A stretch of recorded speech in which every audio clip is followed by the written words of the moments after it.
come to talk to you for approximately 47 minutes.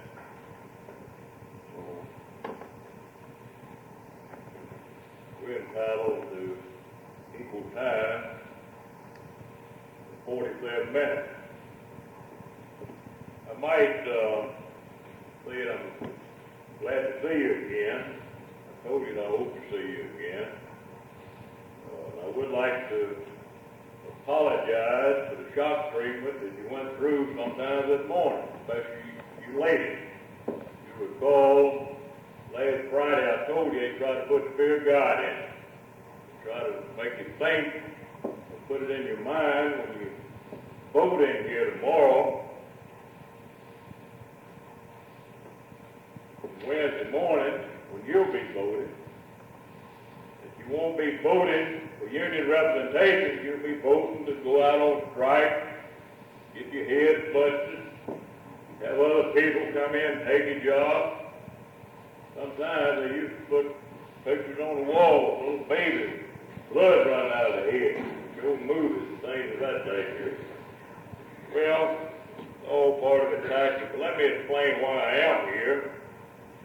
I received a letter from Mr. Powell dated 15th, dear Mr. McIver. As I have stated to you over the phone, we are setting up arrangements for speeches by a union representative in accordance with the letter we received from you yesterday. Our plant will not be running on full schedule Saturday. Consequently, those arrangements are being made for Friday, as I have also informed you over the telephone. With regard to the last paragraph of your letter, if management does decide to make talks to the employees, that would be done on the respective shifts Monday of next week. Upon all circumstances, we cannot agree that the union would be entitled to make further speeches on Monday or at any time after that prior to the election. Well, as I told you the other day, I'm no lawyer, but I've gained some knowledge of the law, real education, by dealing with J.P. Stevens and other companies the last 10 years. I was talked to, immediately got on the phone, we did, and called Washington, D.C., and I received another letter dated 18th, that dear Mr. McIver, we have received notification of the ruling of the Labor Board authorities in Washington that if we speak to the employees at this plant tomorrow, Monday, then we must allow a representative of the union to come into the plant after that and make further rounds of speeches in the union's behalf. We believe that ruling is not legally justified in any way. And we have filed a detailed protest with regard to it in Washington. There's a couple other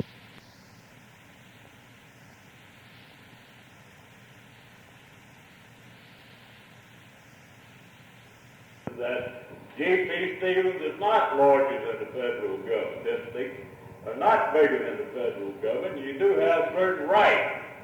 It's guaranteed under federal law, and the federal court is fed up with J.P. Stevens' violation of the law.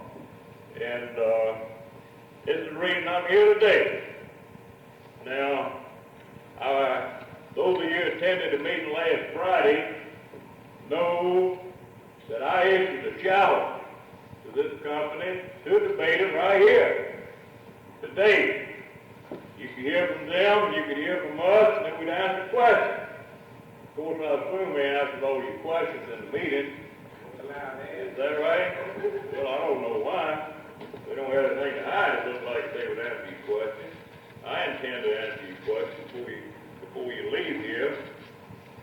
But at any rate, I believe that I pretty well know what they talked about. I think the fellow that delivered the speech, a mighty nice fellow, I talked to him on the phone last night, but I think he read a speech that was written by Mr. Blakely, the attorney in Charlotte, North Carolina, and believe you me, he knows how to put the fear of God in people.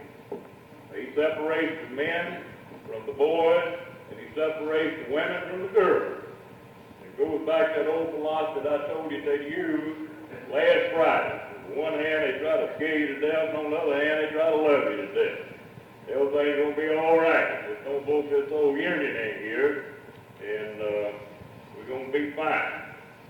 one big happy family right now. If you lose your election, you don't know what's going to happen. I can tell you what has happened in a lot of other places. They were kings and queens too. Brought in new plant managers, a little bit of everything else. Most anything the workers wanted, they got it. As long as they had that election pending. Then after it's over with, things was a whole lot different. Brought in other bosses then. But anyway, let me go on down the line just a little bit and see if I can just predict a little bit about what he told you, without you having to tell me. First of all, he probably said that, you got a grave decision, a very serious decision to make as far as you and your family from now on. And I agree with him. It is a serious decision on your behalf. You can have a better way of life.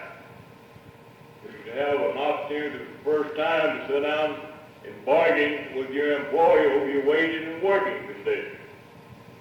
I would also remind you at this point, and I don't know if anybody here or would like to or has heard anybody say anything about it, but last week, if you recall, I offered a $1,000 reward for certain things. Number one, you could vote for the union and never pay one dime in union dues against your will. And under the law, you can vote for the union and never have a strike against your will. And number three, it's a violation of the law for the company to take anything away from you, even threaten to take anything away from you, because that you voted for the union. And so far, nobody has offered to collect that $1,000. Well, that should tell you something. As I said before, when there's a question about who's telling the truth, who's not telling the truth, let's put the money where the mouth is. And so far, nobody has made any effort to come forth and collect that $1,000. And I think if what they said was true, then they should have been some effort on their behalf.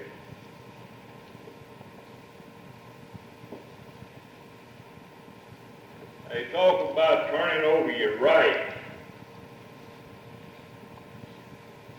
to somebody else.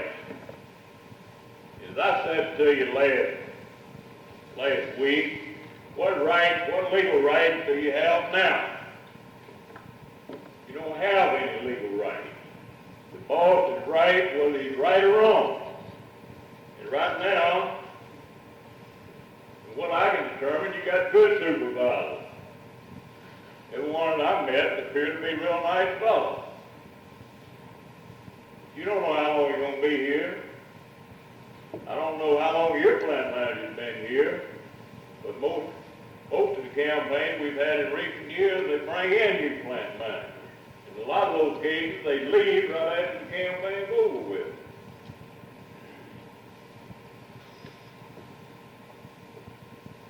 Now, let me just ask you this. Did he talk about strike, Elkins, North Carolina, Chatham, Blanket? You mentioned that. New Plant Corporation, Winston-Salem, they mentioned that one. Henderson, Harriet Henderson, in Henderson, North Carolina, talk about that. Another one, Oneida Knitted, down in Andrews and Lane, South Carolina. Well, then I imagine they mentioned something about Guy Ross in Dayton, Mississippi, I believe, or Dayton, Tennessee, I believe was the plant located. Well, they said that they had a strike. People called out on strike. There's a lot of violence. There's union representatives involved. likely probably held up a court decision, read from a court decision. Did it or did it not? Well, I just say this, brothers and sisters, as human beings, each human being is an individual on their own. Now, we can't control and dominate people's lives. And it's my understanding that there was no union representative that was involved in any violence that took place over there. Now, I understand that they knew about it, and they didn't discourage it, and therefore they tied the union into it. And they paid off a whole lot of money. And this just goes back to prove what I said to you the other day, that 10 or 12 people, or 8 or 10 people, however many they told you, go to a union meeting, they decide everybody's going to go out on strike. I told you that you had a right to work. And even if 10 or 12 people went out on strike, 285, when they didn't have any force in it, certainly wouldn't abide by what 10 or 12 people done. Now, that's one reason they had to pay off a lawsuit over there, because some of the workers were trying to discourage other workers from going into work. And the law said that you got a right to go to work. First of all, you probably read from the Constitution, it says that the President calls strike and must authorize all strikes. And he's unauthorized. Well, that's true. And that's in there for one reason. The President of the Textile Workers Union wants to make sure that the people have had an opportunity to vote, and that the big majority of those people are in favor of striking before he'll sanction the strike. Now, I know they twist it around and try to make it sound a whole lot different than that, but doesn't that make sense to you? Does it make sense to you to have an organizational constitution whereby you would let less than 2% of the people decide what 300 was going to do? Certainly it does not. I think that they insult your intelligence when they make statements like that. So let me say this to you, brothers and sisters. The Textile Workers Union is in over 1,000 plants. They have contracts in over 1,000 plants. And if all that they can come up with is what they have, then I don't think that's too bad a record. And certainly we don't condone any violence of any nature. Now, some of the other things he might have said to you, and I'm speaking off the cuff. I ain't reading no speech. I don't know the man that delivered your speech, the company speech, read it or not. I would imagine he probably did. And they got ways of emphasizing things. You know, they repeat what they really want you to hear. But anyway, I imagine he told you about unions fine people for working too hard. Unions fine people for working overtime. And then somewhere there's some poor little lady that went to church on Sunday instead of attending the union meeting, and she got fined. I don't know of anybody in North Carolina or South Carolina that's been fined by a union. We can't even force you or make you pay union dues. How in the world are they going to collect a fine from you? We don't even ask anybody to pay any union dues until after you get a contract proving to you in black and white, a contract that you've helped negotiate and that you've approved before we ask you to pay any union dues. I hope all of you read the letter that we sent to your home that explains exactly how you call a meeting, you elect your committee, You decide what you want in your contract, and the company is bound by law to sit down and bargain with you. Now, they want to talk about somebody violating the law. I got a whole list of it here, brothers and sisters. They've been found guilty. They come up with one court decision against the textile workers union, but so far there's been 11 Circuit Court of Appeals decisions where they found J.P. Stevens guilty. And in addition to that, the Second Circuit Court in New York has found them in contempt of their court decision. I told you about that last Friday. And there's 2 more contempt petitions that have been filed in September of this year. One of them involves Statesboro, Georgia. Now, let me just talk a little bit about Statesboro, Georgia. He probably told you that the union hasn't done anything down there for those people. Well, let me tell you this. Those people down there are over about 90-95% strong. And they haven't paid any union dues. I'm talking about signing blue cards like the majority of you people have signed blue cards. We haven't asked anybody to pay any dues down there. But they have elected a committee, and they do go in and negotiate with that company over any problems they have. And we have a proposal from them that I have here in my possession where the union negotiated and they agreed to abide by seniority and fill vacancies according to seniority. And also they have a right to call in their own time study expert. And I don't know if it occurred down here or not. It probably hasn't yet this year, but in most Stevens plants, every time they give them a wage increase, if their own production, I understand the weavers here are, but the Tucson department is not, and most of the people are not. But in most Stevens plants, they are own production.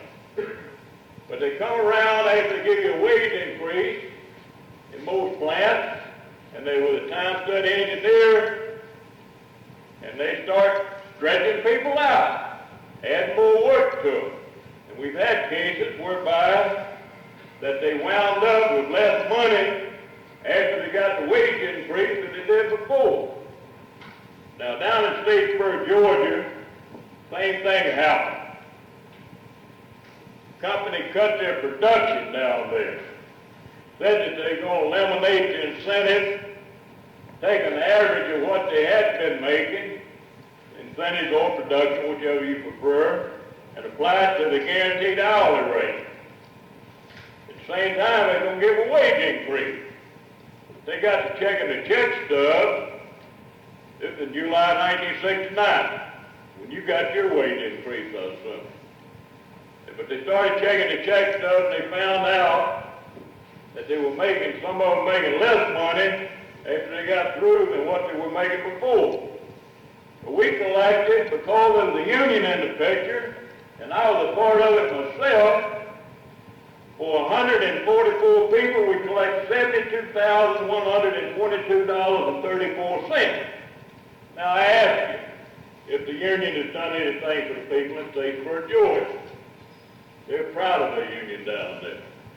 Now, even though the company has made some concessions, the labor board does not feel like that the company has been bargaining in good faith. They say that both parties must bargain in good faith, and therefore they're taking them back to the circuit court and trying them for bad faith bargaining. You know, both sides are supposed to be fair and reasonable. What does the company say to you? They say something like that nobody can make them do anything that's not fair and reasonable. Well, I'm sure that you're reasonable people, and you don't want anything except what's fair and reasonable. And then that's when they go on to that bit, you know, about the only alternative they have is to call you out on strike, where you can get your head busted open, what have you. Well, that hadn't happened in Statesboro, Georgia, and that hadn't happened in 98% of the contracts signed in this country. Each year, statistics will show you that 98% of the contracts that are signed without strike. company don't want any strikes any more than you do. So on one hand, what do they say? The only thing that the union is after is your dues money. On the other hand, they're going to call you out on strike. Well, I've never heard of a union in this country that collected dues from people while they're out on strike. Now, they talk about Oneida Knitting, and they tell you down there that when that 6-month strike was over with, that all the workers went back to work, and the ones that had replaced them while they were out on strike, if they didn't have a place for them, they went out the gate. There's two different types of strikes. One is economic strike, and one is unfair labor practice strike. The strike they had in Dayton, Tennessee, at Kaiser Road was an unfair labor practice strike. And all of those people got their jobs back when that strike was over with. And then they talk about, plants closing. Well, the statistics will show you that there's many more plants that go out of business and close down that don't have a union that does have a union. They come up and say, well, they used to have a union in that plant, and now it's closed down. Well, just last week, Kaiser Road closed 2 plants down in South Carolina, and no union at all was in effect. I remember several years back, well, it ain't been too long, 2 or 3 years ago, J.P. Stevens closed one down in Lowndes, the exposition mill. We never even had a campaign there since I've been involved. So, don't let them put this fear into you about plants closing.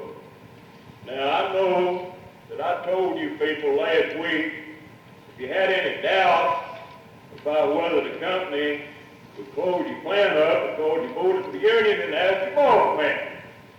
And I know of at least one person in this room that asked the personnel manager if they closed the plant up because they voted the union in.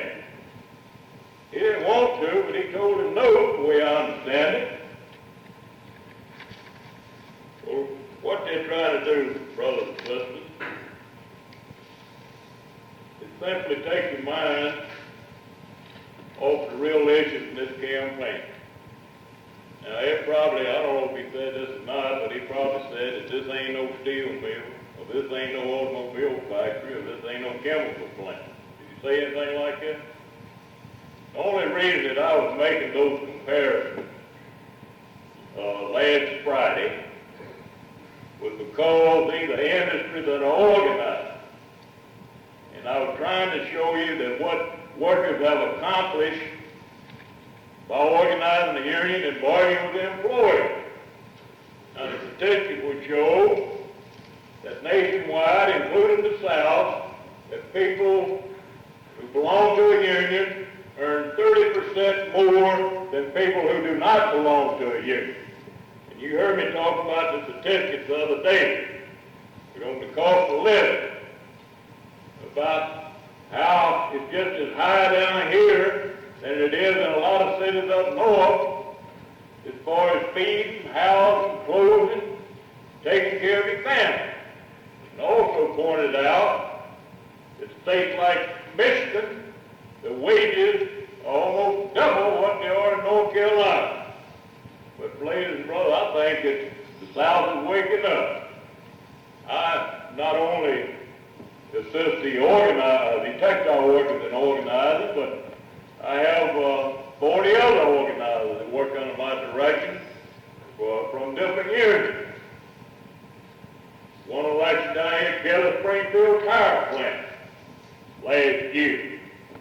Those of you attended the meeting heard yesterday at the Union Hall, heard from one of the workers down there. But they didn't have any strikes, didn't have any violence, but they got some mighty good wages and working conditions.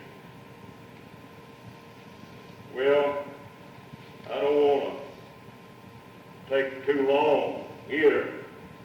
I know you're tired. But I imagine he probably said something about the profit share. We ain't got no money to put in the profit share. We have to pay off this old lawsuit. There ain't gonna be no money in the profit share. Well, what have they put in your profit share in the last 4 years? Huh? Gonna get some? Yeah, they won't get the profit share. Gonna get the profit share this time. Well, that's wonderful. Wonderful.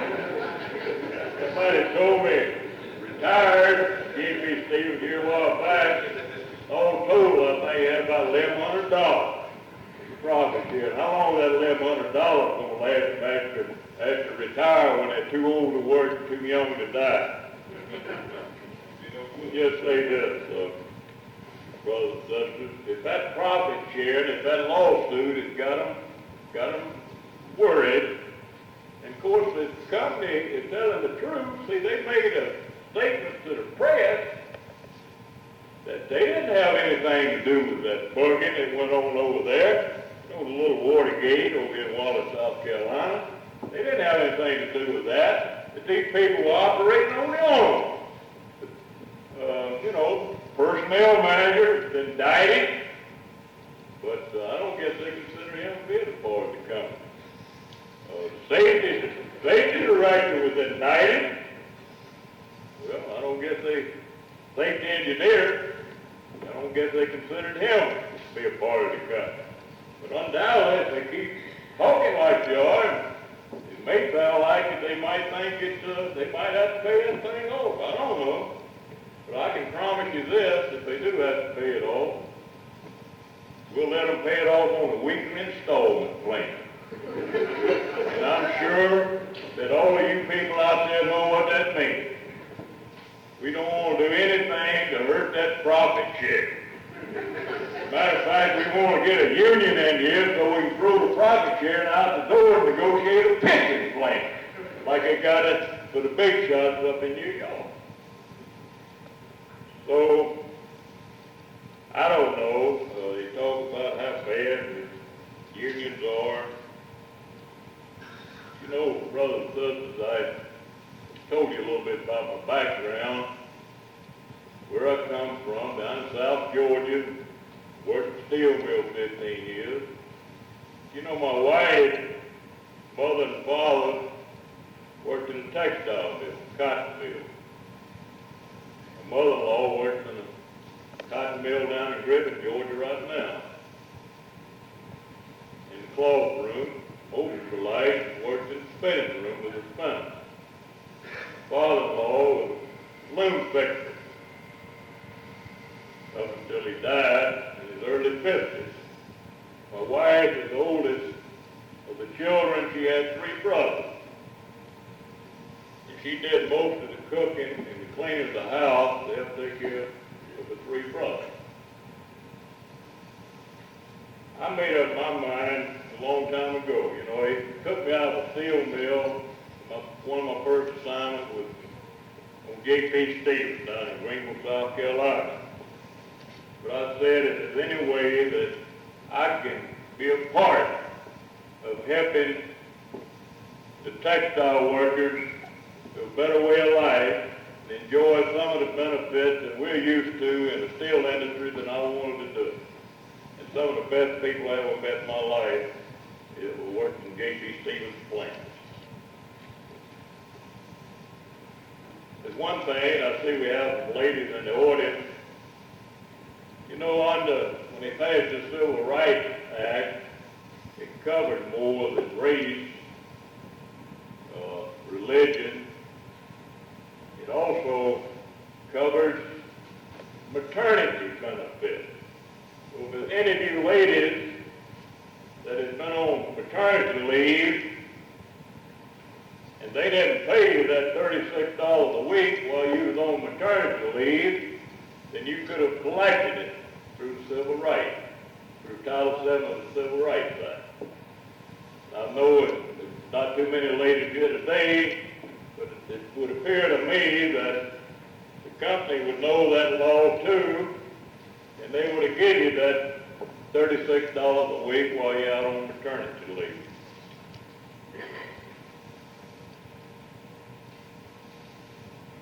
So, I still got, I don't know, 15 or 20 minutes or so.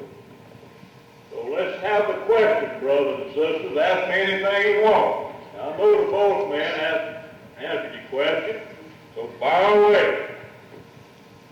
Who's first? He was talking this morning that if we taking money out of our pocket for the union, this morning, if we taking it out of our pocket for the union. Brother Adams said he'd be taking money out of his pocket for the union.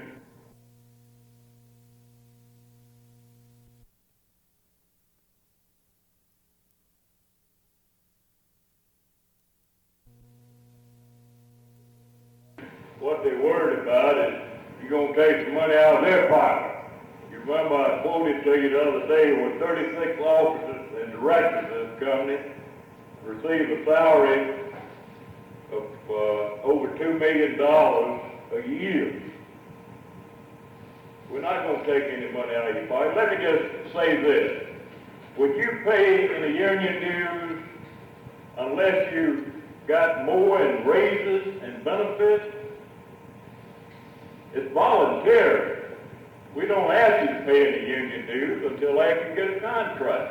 Now, if you don't get a big enough raise to cover your union dues, then you're not going to pay no union dues, are you? Didn't they tell you it's the right to work state? You never had to belong to the union? But what they're worried about is they worried about their money. I know they said that all we're interested in is your money. They're worried about their money. Started in 1963, they had 54 plants, now they got 80 some odd. Got a big, nice new building up there in New York. Beautiful building. If you ever up there, you want to go by and see it. Whether they let me in or not, if they wasn't trying. All right, who's next? Come on now, who's up?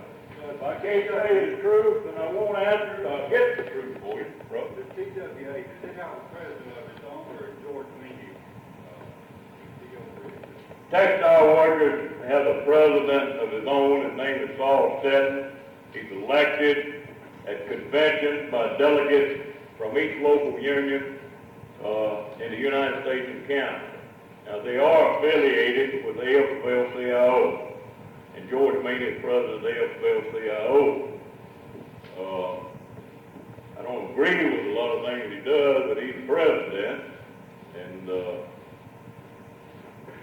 that answers your question? They're affiliated with the AFL-CIO. As a matter of fact, I think there's 120 different unions or thereabouts that's affiliated with the AFL-CIO. Who else has got a question? Speak up, brothers and sisters. Say that when unions get in here and I don't think it's say 300 people, for example, what percentage of them cause the problem? Question was, if the union come in, what percentage of the people could call a strike? Well, let me say this, that normally the president would not authorize a strike unless there's been a big majority of those people have voted to strike by secret ballot. How many times have we voted by secret ballot? On a strike? Well, sometimes, you might be in negotiations and reach a point where you want to go back to the membership and tell them what the company's offered. You might take a strike vote there, go back and meet with the company and tell them it's not enough. If people turn it down, well, we'd like to have some more.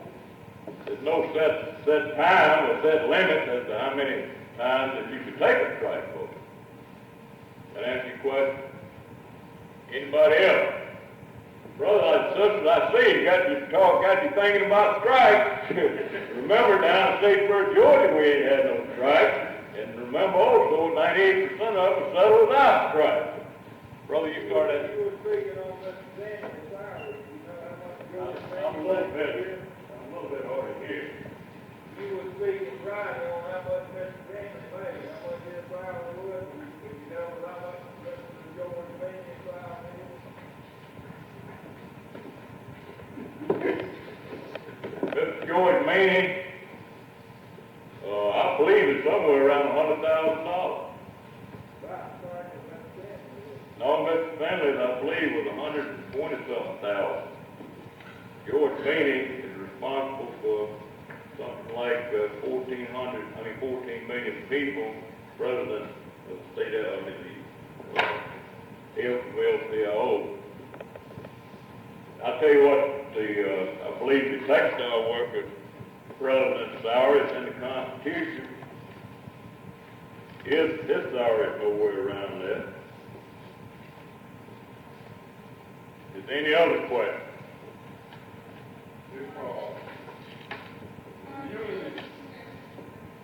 Stand up, man. What? Yeah, I'm hard of hearing. I work at the steel mill.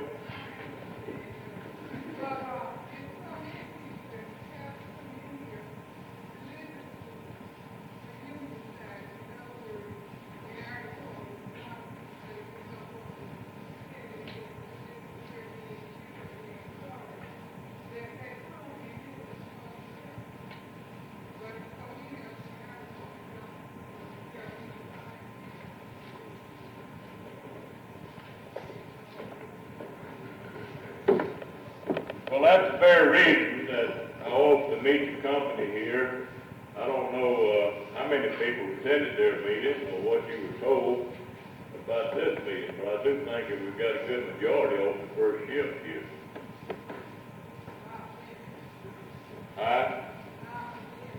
Dr. Wynn, when you go back, you can tell the lady about that maternity leave. Too old. All right, that's going to waste a lot of time. They're going to cut me off on the 47 minutes, so. There was some talk this morning about it, if the local union had some money, that the management of the union could come over and take it over. We don't have any management in the union. We're a non-profit making organization. We don't pay any taxes like the churches. Let me just say that in that regard. If the local union is abolished, then the money's got to go somewhere. Now, I know down in Greenville, I believe it's Greenville, Georgia, and somewhere around Calhoun, Georgia, where they own the union hall, they turned it over to the community for Boy Scouts and things of that nature. Well, if the union is non-profit and doesn't pay any taxes and all, how can they afford to pay so much money in these political campaigns? Well, the only purpose that the money could be spent for would be for the benefit of the members. Now, they have contributed money to political campaigns. We're responsible for getting Social Security raised. We got the Occupational Safety and Health Act passed, the minimum wage, and things of this nature. We try to sponsor legislation and try to get people elected to office that are in favor of the working people. Well, do you think that that's right for someone else to make the decision as to when to have what candidate our money should be spent for?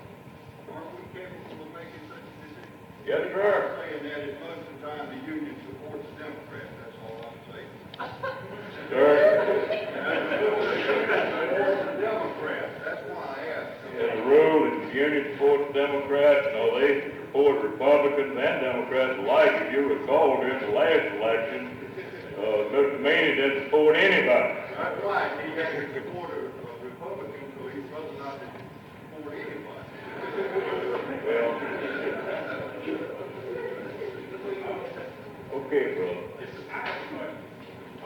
If there, as the workers were on strike, Yeah. and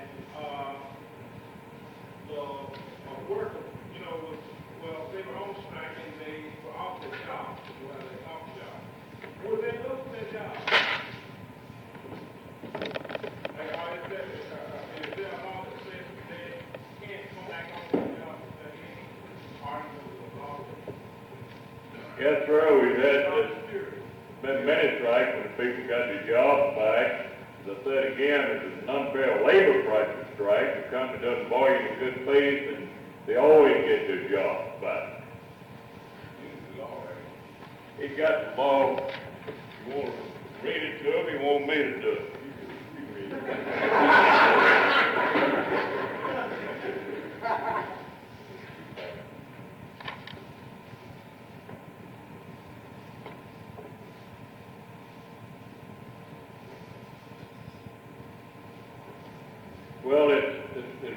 lengthy.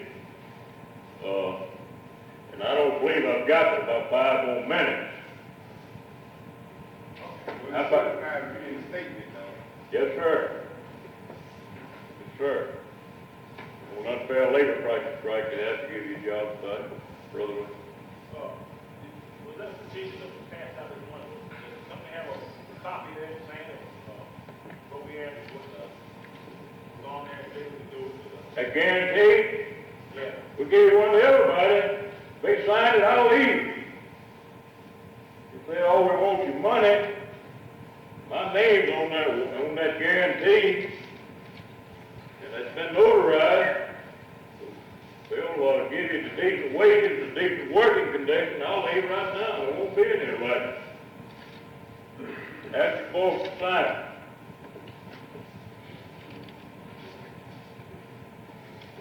Okay, there's one other point I'd like to make to you, brothers. They're moving away from strikes. The Steelworkers Union is the largest union within the AFL-CIO. And they've already agreed with the major steel companies in this country, the contract expires next year, that they won't have a strike. And what they're doing, they're going to a disinterested third party. And any issue that they can't agree on, they let this disinterested third party decide what's right and what's wrong. But there won't be any strikes in the basic steel industry, and I think that this is going to be a trend in the future.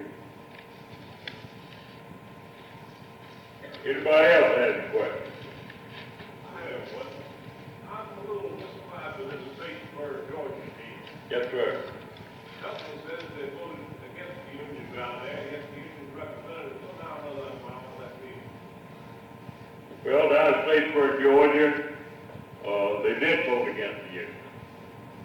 But after they voted against the union, they did it under so many threats, people fired, threatened to pull the plant down, and things of this nature. But I had 2 meetings with those people after the election was over with. They threw the election out. You know, the company tells you that every time we had an election, they looked it over, and the people voted against it. But what they didn't tell you, probably every one of those elections been thrown out. Well, they were going through the election out. I met with those people down there, and they made the decision to try to get the union in there any way legally possible. So this is what happened. The court orders bargained. There's about 85% of it signed cards down there. And then the company illegally destroyed their right. So the Fifth Circuit Court in New Orleans said that the company could be made to bargain even if they never had signed cards. But since then, they're real happy about it. Some of those 144 people, they received all that money I told you about a while ago. So they're real happy that they've got a union. They follow me? No, sir. No, sir. Bear that in mind. You're not buying a pig in the poke. You're going to see what you got out of the union before you pay 1 penny into it. And if you're not satisfied with it, then no way in the world anybody can make you pay in the union, do you? Nope. You have everything to gain and nothing to lose. The right to work state. If anybody gets out from that plant, you got pretty right to come on in there. If anybody interferes with it, sue them.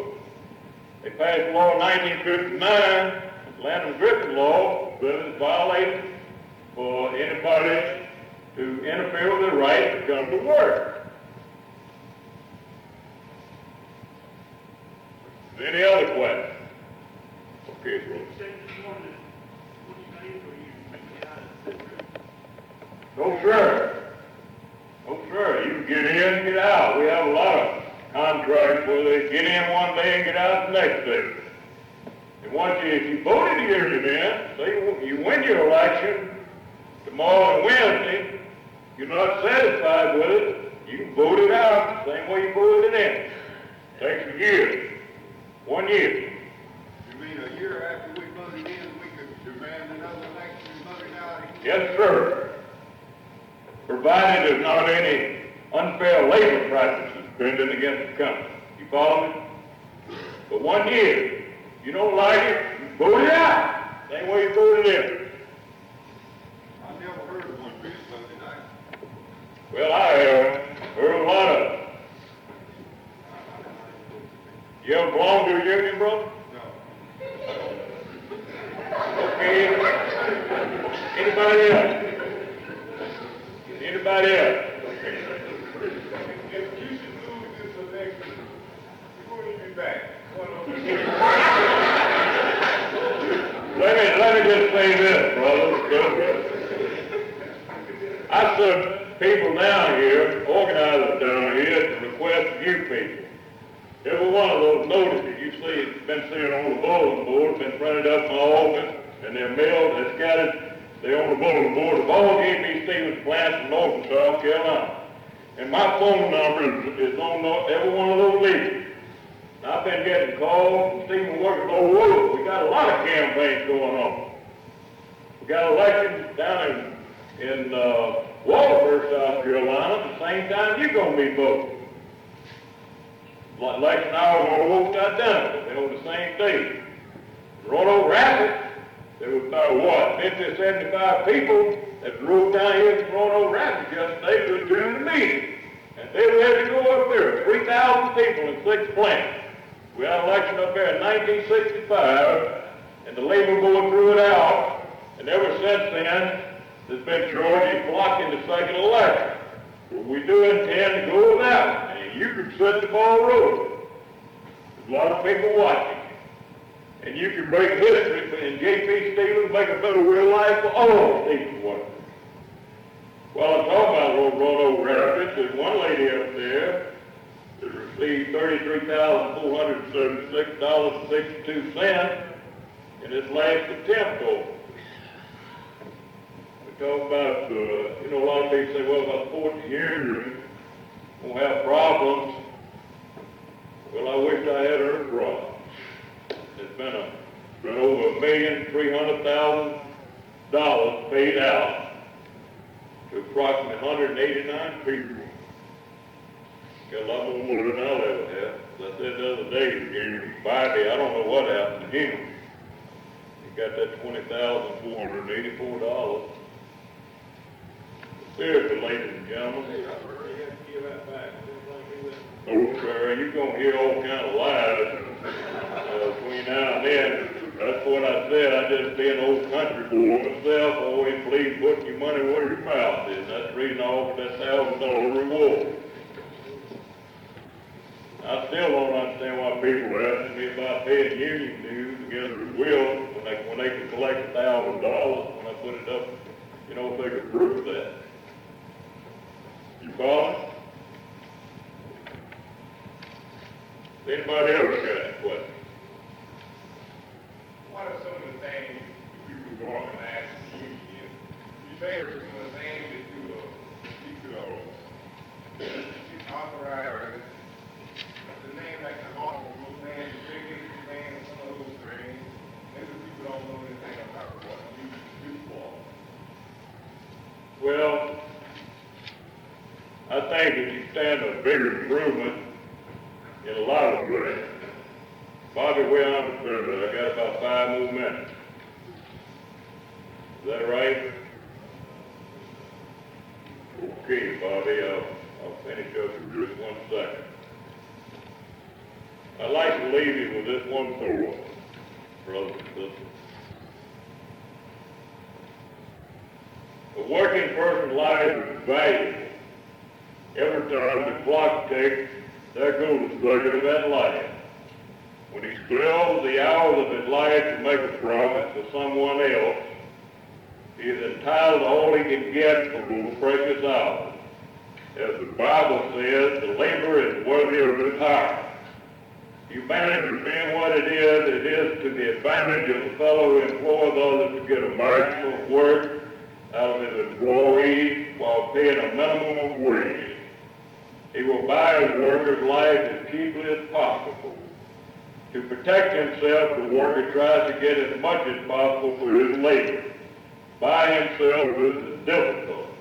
With employees organized, he can be broken like a stick. but breaking the bones is difficult. Unionism has brought about better working conditions, more leisure for the worker to enjoy his life, reasonable pay, more job security, vacation, pensions, and other benefits. Well-paid organized labor is good for business in any town or city.